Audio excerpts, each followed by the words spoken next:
வணக்கம் அன்பு உறவுகளே. கடந்த 20-25 வருடங்களாக ஐரோப்பாவில்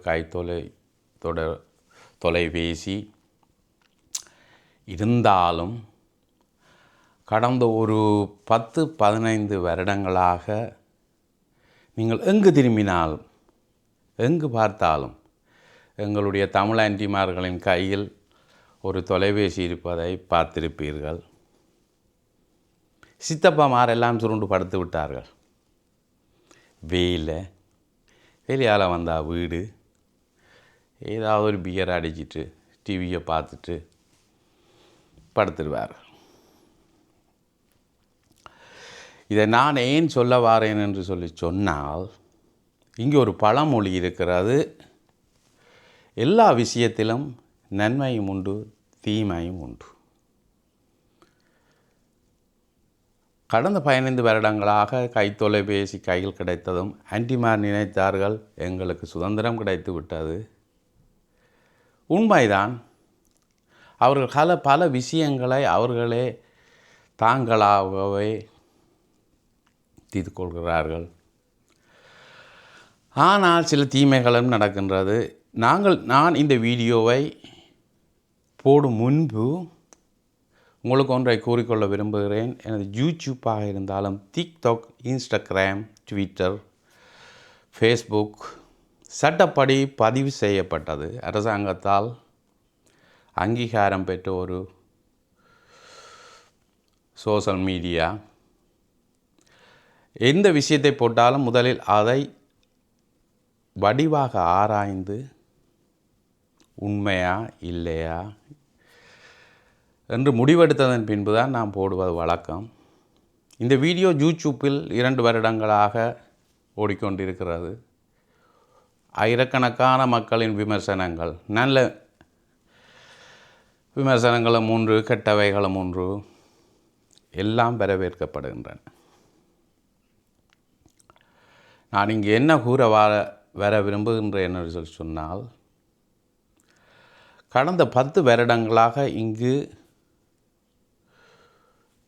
எங்களுடைய நாட்டில் இருந்து அகதிகளாக இங்கு வரும் தமிழ் இளைஞர்கள் கேம்பில் இருந்து வெளியேறி ஒரு விசா கிடைத்து விட்டது அவர்களுக்கு. சரி, ஒரு வேலையும் அவர்களுக்கு கிடைத்து விட்டது. அதுவும் நல்ல வேலை, நல்ல சம்பளத்தில், நல்ல ஒரு வீடு, நல்ல ஒரு பெட், வீட்டில் லைசன்ஸ் எடுத்து காரும் வாங்கி விட்டார்கள். அந்த நேரம் பார்த்து எங்களுடைய ஆன்டிமார்களின் தொடர்பு அவர்களுக்கு கிடைக்கிறது. எப்படியோ ஆன்டிமார்கள் அவர்களை தங்களின் கைகளுக்குள் போட்டுக்கொள்கிறார்கள். அன்றிலிருந்து, தொடர்பு கிடைத்த நாளிலிருந்து இந்த இளைஞர்களின் வருமானம் அந்த ஆன்டிமார்களின் கைகளுக்கு போகிறது.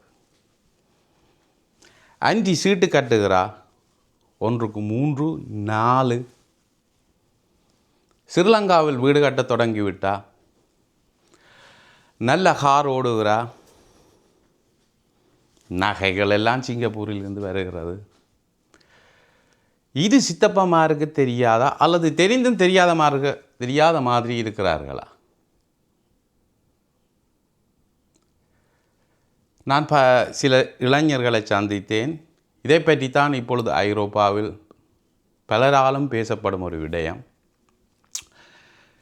இதை பற்றி நான் யூடியூப்பில் போட்டிருந்த போது கனடா, சுவிஸ், இங்கிலாந்திலிருந்து பலர் என்னுடன் தொடர்பு கொண்டு, தம்பி, இது ஐரோப்பாவில் மட்டுமல்ல, இது எங்களுடைய நாட்டிலும் நடக்கிறது.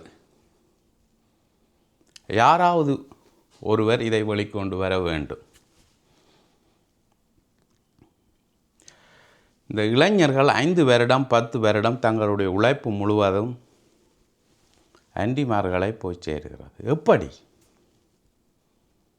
எப்படி தங்களுடைய வலைக்குள் அந்த இளைஞர்களை போட்டுக்கொள்கிறார்கள்? அது மிகவும் அருவருக்கத்தக்க விடயம் ஒன்று. இந்த இளைஞர்களுக்கு என்ன கிடைக்கின்றது? திரும்ப. அதை நான் சொல்ல விரும்பவில்லை, நீங்களாக ஊகித்து கொள்ளுங்கள். இதை பற்றிய பல வீடியோக்கள் தொடர்ந்து வரும், தொடர்ந்து பாருங்கள். உங்கள் விமர்சனங்களை தயவு செய்து சொல்லுங்கள். அது நன்மையாக இருக்கலாம், தீமையாக இருக்கலாம். நன்மையாக எல்லாவற்றையும் நான் வரவேற்கின்றேன். நன்றி, வணக்கம்.